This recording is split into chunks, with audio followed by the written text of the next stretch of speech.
Welcome, Pen Pals. This is Tom with Goldspot Pens. I am joined here today with you, a special guest here. I have Ralph Reyes, the mad scientist behind Regalia Writing Labs, and he is here to show us one of the newest nibs that he has hand-produced for us for Ikkaku, and to talk about that nib, how it's built, engineered, tuned, made to perfection, and just how awesome it is, and just kind of give you a little bit of demonstration of that too. So appreciate you for coming on with us, Ralph, and sharing your expertise with the world here. Tom, thank you so much for having me. I really, really appreciate it. I'm really excited about this. This is my first time on camera in a long time. Hello YouTube. Be gentle. Don't seek after him in the comments. I'm gonna block you guys. I'm Ralph Reyes of Regalia Writing Labs. I've been working with fountain pens for about a decade. I'm primarily a vintage collector of fountain pens. I want my nibs to represent what it is that I love. I'm trying my best to be able to not only be someone who can push forward with the rest of fountain pens, but also at the same time be a conservationist of what existed previously. People don't write the same way that they used to. Oh, right, yeah, definitely. Or 100 years ago. You don't have a whole generation of writers growing up with the necessity to have to write in cursive like they were way back in the day when fountain pens were in their heyday. People were going through curriculums in school where they had to learn Spencerian or they had to learn a Palmer script, various business type of scripts, because everything was still done mostly by hand, and typewriter was still coming into its maturity, and then computers were still far way off. But now it's different. It's a lot different, where you can't expect somebody to know what to do with a fountain pen if you gave them one. Like they would be like, okay, well, I'll write with it like I would a ballpoint pen. It's like, no, most fountain pens don't respond very well if you go at a 90-degree angle to the paper. Like, it needs to be at an angle. The thing is that with writing, it has always been about the tools that are available. So once upon a time, we were using chisel and stone. Sometime in other parts of history, we were using reeds with berries in order to be able to create ink. And then afterwards, we are all familiar with like using a feather, like a feather quill, right? From the outer wings of a duck or other birds. The type of tool that we use is very almost shaped the way it is that we shaped our language. What makes humanity special, like human special, and compared to other animals? I mean, we are all animals at the end of the day. Is that we have language. My passion for fountain pens is about being able to preserve language, record language, and be able to express yourself in a way that no other tool can provide. Because fountain pens, in my mind, are the pinnacle of what we can use to not only express our words, but our thoughts, feelings, and emotions. Right. It all records into it. So originally, everything was through capital letters. It's really hard to make curved lines through stone. So it's like italic, and that was the kind of the way of things is that you couldn't really do much of a rounded. You had to kind of go just very straight lines. And what I don't think a lot of people are aware of is that lowercase letters are actually quite a recent invention. It was only allowed because of the tools that we had available, flexible tools, and it was all in a desire to be able to record these thoughts, feelings, emotions, in a way that was faster. That was the entire purpose of the Palmer method, or even Spencerian. It was just meant to be able to record, write faster record faster. That was kind of like the driving force behind a lot of what it is that I've created. It was about being able to create tools that once existed, because once upon a time, they were created for very different uses. There was a different nib for every use that once was. I mean, we've kind of gone away from that, but now I think more these days people are looking for that fine-tuned, customized experience, and that's what you offer, something that is beyond the realm of, oh, just a fine, medium, broad stub nib. You know, it's like, well, that's the majority of what's out there is like those particular types of nibs, but Right. what you have is something very like exotic in fountain pen terms. When we think about, for example, the Waterman Red Ripple collection, Right. like from back in like the 1920s, 1930s, these were a series of nibs, a series of pens that all had a different ring across the top of it, in the same material that actually this one is made from. They all had a specific use. Some of them were meant for writing letters. Some of them were meant for accountants. So how did you get into making nibs, and where did your journey start in trying to perfect this, you know, bringing forward all of this information as far as like the art of writing and preservation of language? Well, the reason for why it is that I started fountain pens is that I was I didn't have a lot of money in college, and but I was obsessed with fountain pens. At the time, I was using a Jinhao that I got off of eBay. Okay. And but I was obsessed with a certain font. I love typography. I love the shapes of like words, and I was trying to chase one. I chase a specific font to be able to write with it with my own hand. And I thought that maybe a flex nib would do it. I thought that maybe italics could do it, maybe an oblique. What it is that I started out with was because I couldn't afford these things, Right. was to just go on eBay. I would buy a lot of like broken pen parts, and just kind of what we call in the community frankenpen them together, just to be able to have something that might cost $600, $500, but with a little bit of time, I could just find parts and A little bit of time, a little bit of tinkering. And I actually brought a couple of them today because these are a lot of the inspirations behind what the Crossflex is. The performance of the nib and how it is that it writes was so different to me. Now, if you notice, like these are all different, even though they are all 745s. Very like small differences in size and shape. Exactly, yeah. And this is kind of where the obsession started. And but more importantly, how it is that I got into fountain pens, working with fountain pens, was to be able to take vintage nibs and swap them into cheaper pens. I think that being in the office, being in class, should all be things that can be enjoyable, as long as it is that you have the right tool to enjoy it with. I always felt a little bit strange that I was the only person in the classroom that didn't use a laptop. But I was enjoying ink, I was enjoying my pens, and in many ways engaging with what it is that I was hearing and engaging with it physically.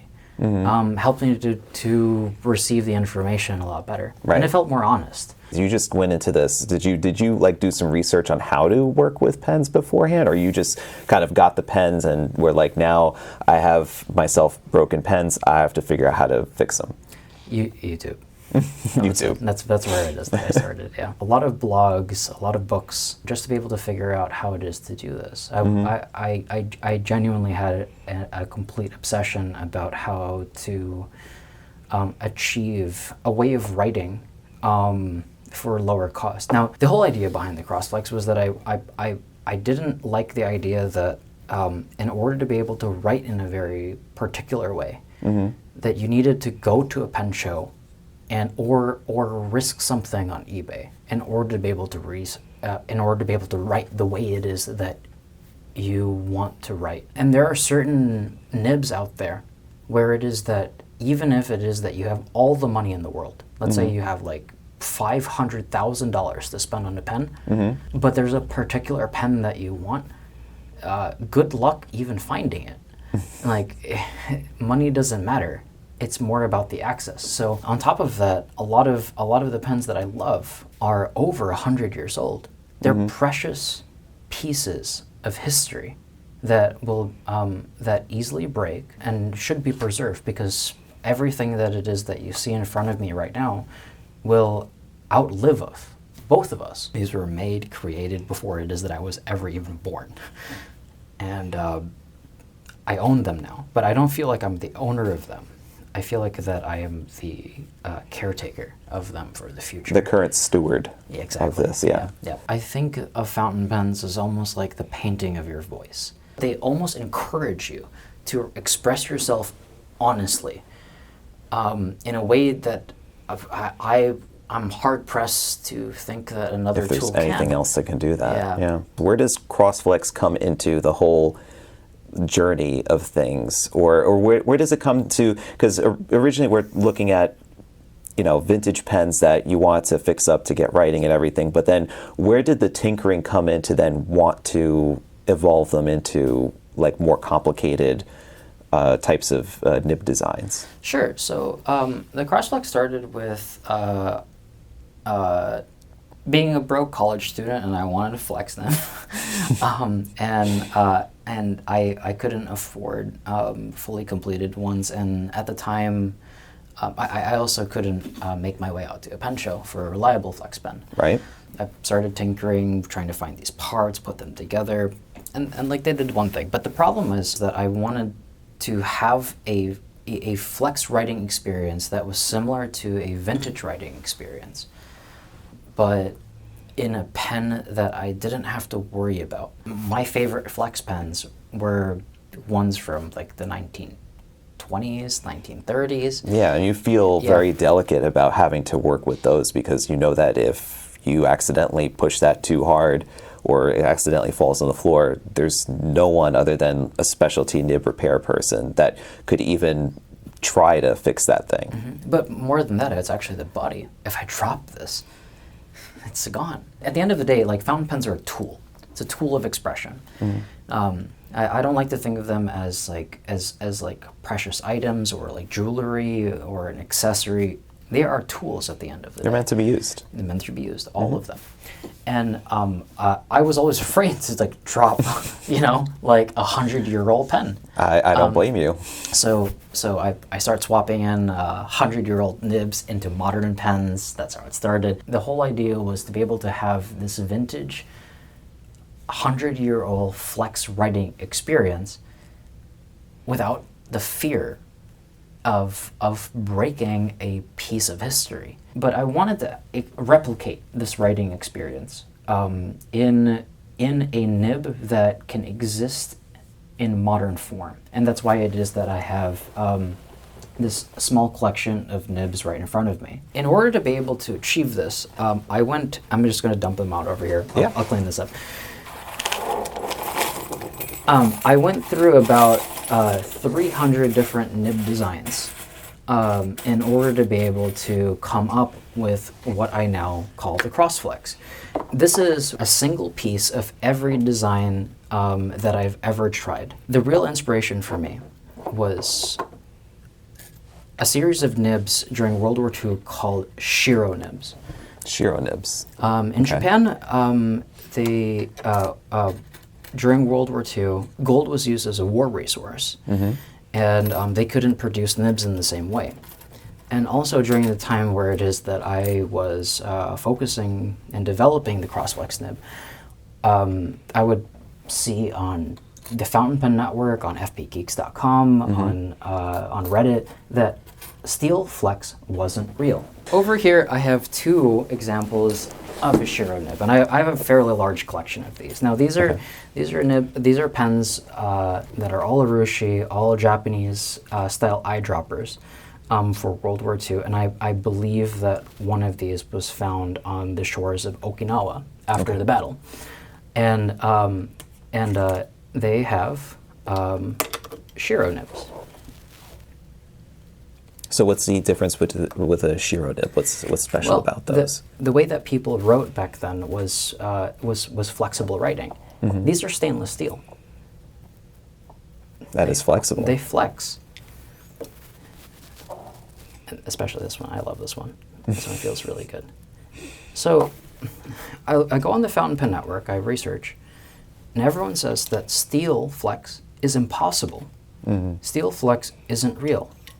And I'm like, they did it 100 years ago, or close to. It has already been done. Yeah. And the whole inspiration behind all of it is to preserve the idea of the Japanese Shiro nib. That's what it is that I'm trying to recreate. I'm trying to create a modern Shiro nib. That's right. Yeah. Just want to see the flexibility that you're talking about here, because it does have some give to it. Mm-hmm. And there are so many different variations of Shiro nibs because they were all made in an attempt to replicate the sensation of gold, flexible gold. Mm-hmm. Yeah. So here I have a tremendous amount of examples of all of the different kind of designs that came up, but here are the key ones. So it started naturally with something like this. And that's in the shape. Because I see the cutouts on some of them. So this has like a elongated, almost like an oval that tapers then towards the slit. Honestly, it was just a Dremel. It's just a Dremel cut. I threw a Dremel, like a thick Dremel cut into the middle of it, and that's where it is. Oh, and then also too, it's like cut out a little bit on the sides as well to then taper them towards the back part of the nib as well. That's right. Yes. And then I tried to go a little bit further. Mm-hmm. It's more accentuated down. Yeah. It's kind of got like a little tiny waist at the bottom there. But then once I understood how it is the metal was moving, and especially how it is that different steel is moving, I came up with designs like this. And these were the direct precursors to the Crossflex. While it is that they're wildly flexible, their longevity won't be there. I would imagine that after using this for about 5 years, it would start to just exactly like it just won't return anymore. Yeah, exactly. Yeah, steel doesn't have the same memory. It's a little bit more susceptible to what's called plastic deformation. The other part is that you notice that none of my designs during this era had any what I call scallop cuts. The reason why it is that I never introduced scallop cuts is because I wanted to understand how it is that a nib could deform laterally rather than just lifting. Right. I think that a lot of current flex designs suffer from ink starvation and flow issues because they lift too much off the feet. Exactly. Yeah, and this is not what we want. I mean, it feels nice. What we want is right. Exactly. And you want to still maintain contact with the feed, because the feed is what's bringing the ink to the nib, is what's going to starve if you end up lifting up too much. That's right. Yeah. I was trying to find a design that was robust, that could outlive me, and then I came up with these two. These two nibs I called back then the Leviathan nibs. Okay. So these are made with Wingsung 580 nibs, I believe. But I found that the steel was incredible, because the flex that I could achieve was absolutely insane. This was the real beginning of the development of Crossflex. what led to everything else was the idea of that I wanted to be able to use the Crossflex design that I had been developing with all of these and a whole bunch of other nibs. Assorted different types from different brands and everything. Exactly, yeah. Because I wanted to be able to, give back to the handmade market. Now, at the time when it is that I was developing this, a lot of handmade pens, for example, like by people I deeply respect and absolutely love, like almost like family, like Sean Newton, Ryan Krusak, everyone else. The only nibs that they had available to them was fine, medium, broad, extra fine, sometimes double broad. Your only choices were Bach and Yovo. And I wanted to choose a platform where it is that you could have a nib that performed in the same way that these other nibs do, but could swap them between, right. and it could give them an option to have something more special. I wanted to make a handmade nib for a handmade pen. Eventually, what it is that I landed on was what today is the Crossflex. And this is based off of the Yovo number 6 size nib. Yes. That not only do bespoke handmade pen turners use, but then a lot of other bigger pen manufacturers use. Like, I could list out a whole, we did a whole video on this already too. We did like best, fountain pens that use Yovo nibs. And in general, I mean, it's what you were saying before, is that you have a beautiful bespoke pen made out of some rare materials, handmade, but then you're putting the same nib that anybody else could put on their pen. So it's like a standard fine or a medium, which could be great for a lot of people, because especially you first getting started, you just want to see, oh, well, what will I like? So maybe a medium point might be good for you, fine point, whatever.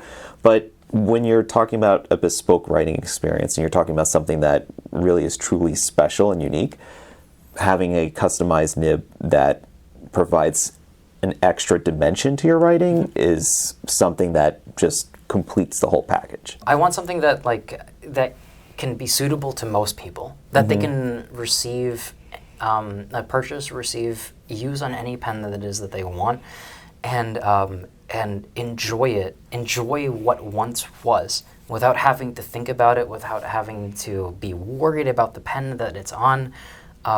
That is the whole point of what it is that I'm doing. That's really the whole point of Regalia Writing Labs.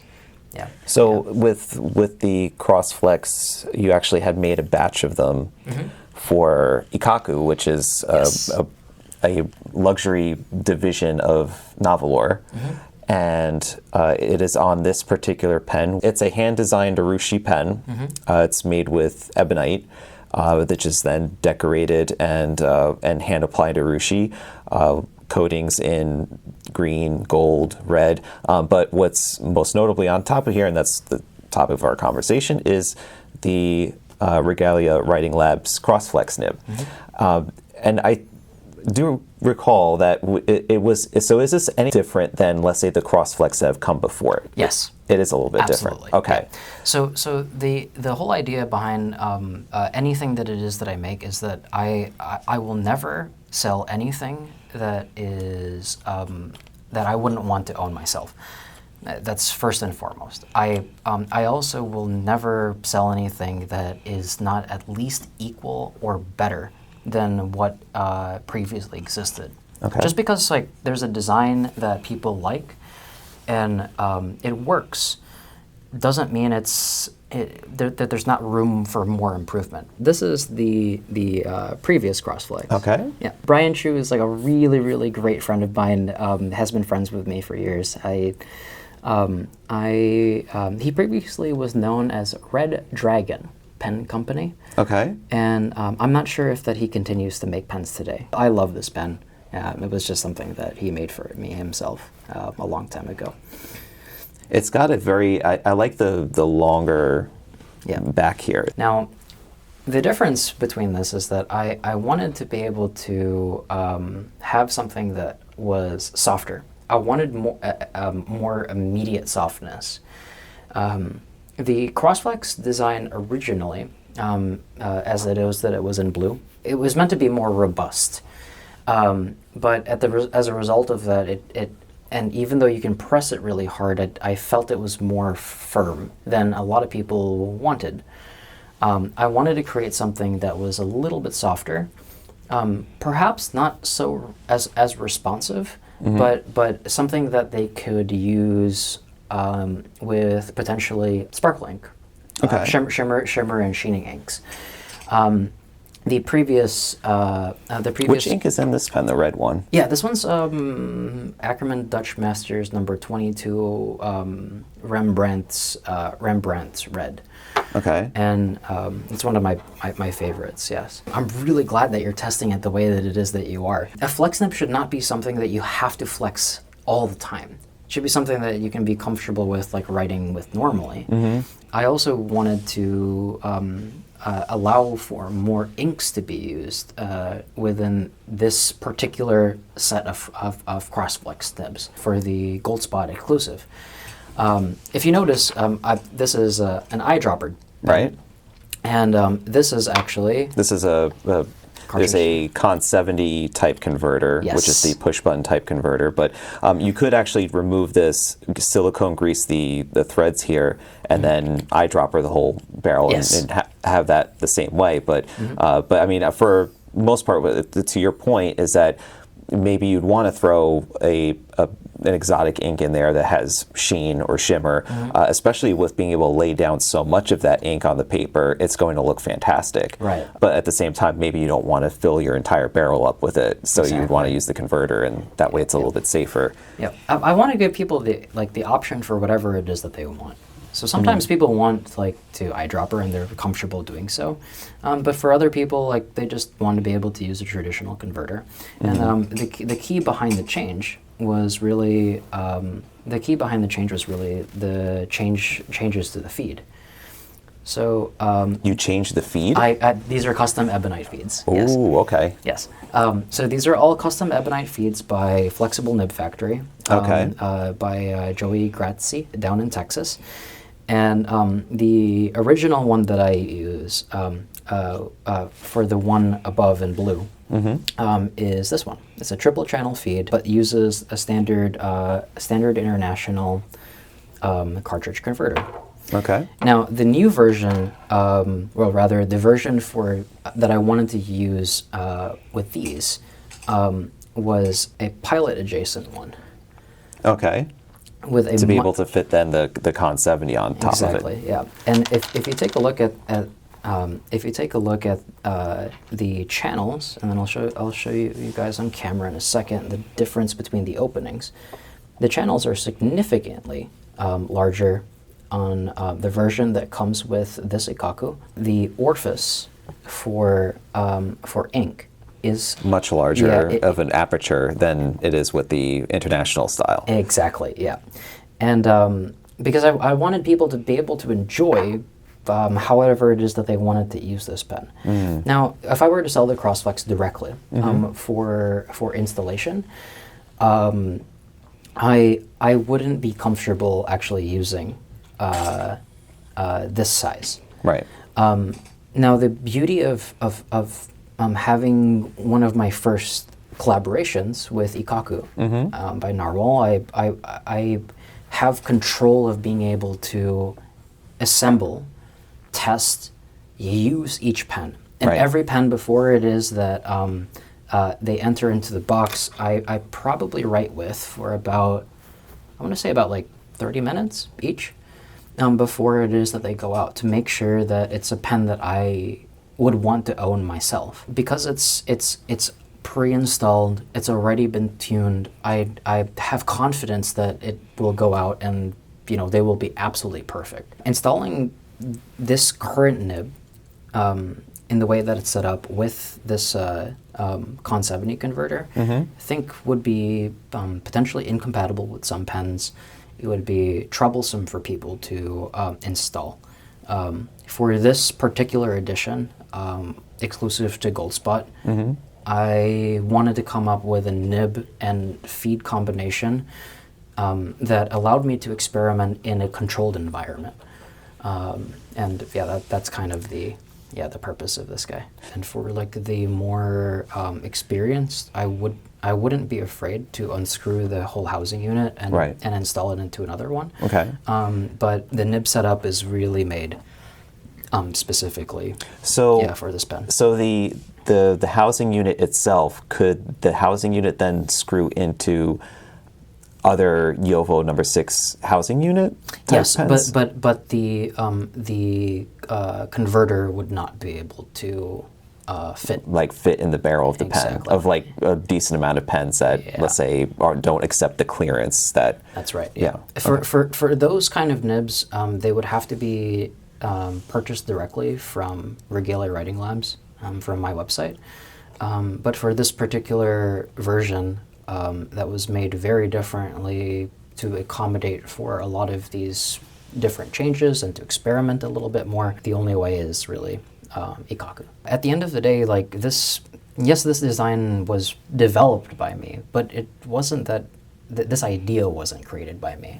It was just kind of something that was further. And I'd like to actually try some of these vintage nibs. So at the very least, all you guys on YouTube can see how it is that it compares to the vintage nibs that everyone is looking for these days. So these are the 2 Shiro nibs from World War II, and then these are vintage gold Watermans.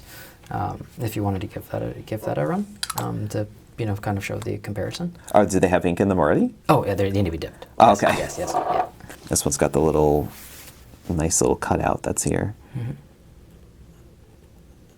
This is Shiro. Is S-H-I-R-O? Yeah, S-H-I-R-O. It means a white nib. White nib. Yeah. Shiro is the Japanese word for white. Yeah. So but this is steel. This is stainless steel. That's right. Yeah. That's cool. And then if you compare it, for example, to I'd like you to try this one. Did you have to replace the filling systems on these, or it still is? They're still working. They're all fully restored. Yeah, it just makes it easier for me to clean them later. And this is the red ripple, right? Yes. Yeah. It's a Waterman 51.5V. They start out super, super extra fine.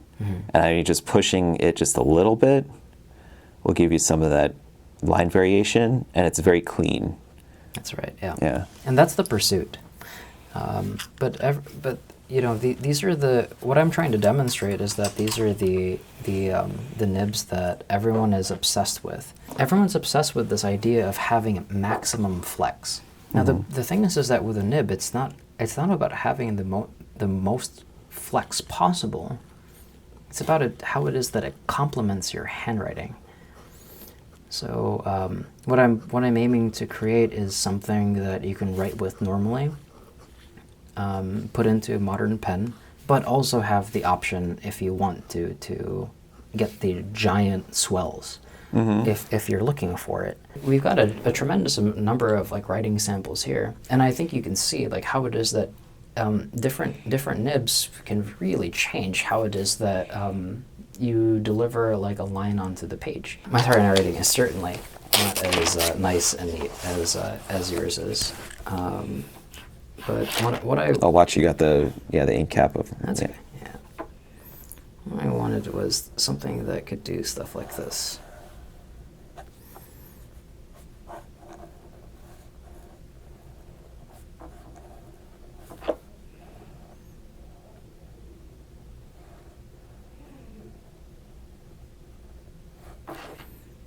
It won't flow perfectly,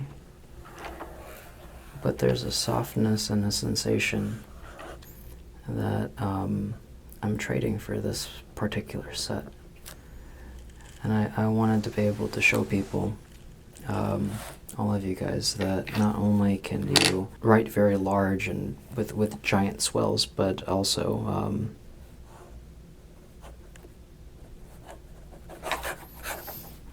also write small and accurately if you wanted to. Depending on how it is that you decide to write, I want it to be accommodating. It's versatile because you could just write with it unflexed. It's a normal, let's say fine point, I would kind of characterize it as.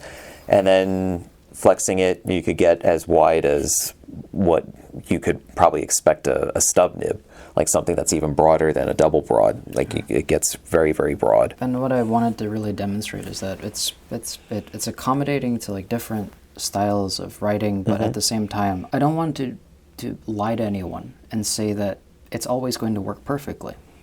It will, and it is accommodating, but depending on how it is that you write and how it is that you're familiar with flex nibs, and for me, I would actually consider you far better than me, and being able to use them, you can get something different out of it, and that's what it is that I was aiming for with the Crossflex. I always like the late great Susan Worth's analogy about flex nibs is that they're like manual transmission on a car, and that's it hit for me because I drive a car with manual transmission, so I get exactly what she's referring to. Because automatic, you can't mess up the changing of the gears; it does it for you automatically. But with the manual, you could, let's say, accidentally not have your car in gear, or you're grinding the gears because you're just not shifting it properly. And Susan also would often say that having texture into the tipping was almost like having traction onto the road.